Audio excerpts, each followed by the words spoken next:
1948 December 1 ഓസ്ട്രേലിയയിലെ അഡ്ലയിലുള്ള Samaritan park ബീച്ചിൽ മരിച്ച നിലയിൽ ഒരു വെൽ ഡ്രസ്ഡ് ആയിട്ടുള്ള മനുഷ്യന്റെ ശരീരം കണ്ടെത്തി. അയാളുടെ ദേഹത്ത് പരിക്കുകളോ ആക്രമിക്കപ്പെട്ടതിന്റെ ലക്ഷണങ്ങളോ ഒന്നും തന്നെ ഉണ്ടായിരുന്നില്ല. അയാൾ ആരാണെന്ന് തിരിച്ചറിയാനുള്ള ഒരു വസ്തുവും അയാളുടെ ശരീരത്തിൽ നിന്നോ ചുറ്റുപാടിൽ നിന്നോ കണ്ടെത്താനുമായില്ല. അയാൾ ധരിച്ചിരുന്ന വസ്ത്രത്തിലെ ബ്രാൻഡ് ലേബൽ പോലും മുറിച്ചു മാറ്റപ്പെട്ടിരുന്നു. ആകെ കിട്ടിയ തെളിവെന്ന് പറയുന്നത് അയാളുടെ വസ്ത്രത്തിലെ രഹസ്യ പോക്കറ്റിൽ നിന്ന് കണ്ടെടുത്ത ഒരു പേപ്പർ കഷ്ണവും അതിലെഴുതിയിരുന്ന ഒരു പേർഷ്യൻ വാക്കും തമാം ശുഭ്. ഇതിന്റെ അർത്ഥം ഇറ്റ്സ് ഫിനിഷ്ഡ് അഥവാ ഇത് അവസാനിച്ചിരിക്കുന്നു എന്നായിരുന്നു.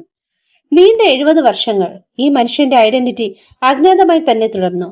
എന്നാൽ 2022 ഒരു റിസർച്ചറായ ഡെറിക് അബോട്ടും ജീനിയോളജിസ്റ്റായ കൊളിൻ ഫെഡ്സ് പാട്രിക്കും ചേർന്ന് മോഡേൺ DNA ടെക്നോളജിയുടെ സഹായത്തോടെ അജ്ഞാതനായ ഈ മനുഷ്യന്റെ ഐഡന്റിറ്റി കണ്ടെത്തി. അവരുടെ കണ്ടെത്തലിൽ ഈ മനുഷ്യൻ മെൽബൺ ഇലക്ട്രിക് എഞ്ചിനീയറായ കേൾ വെബ് ആണെന്ന് തെളിഞ്ഞു. അവരുടെ കണ്ടെത്തലിൽ ഈ മനുഷ്യൻ മെൽബണിലെ ഇലക്ട്രിക് എഞ്ചിനീയറായ കേൾ വെബ് ആണെന്ന് തെളിഞ്ഞു. അങ്ങനെ നീണ്ട 75 വർഷങ്ങൾ നിഗൂഢമായി തുടർന്ന ആ മനുഷ്യന്റെ ഐഡന്റിറ്റി തെളിയിക്കപ്പെട്ടു.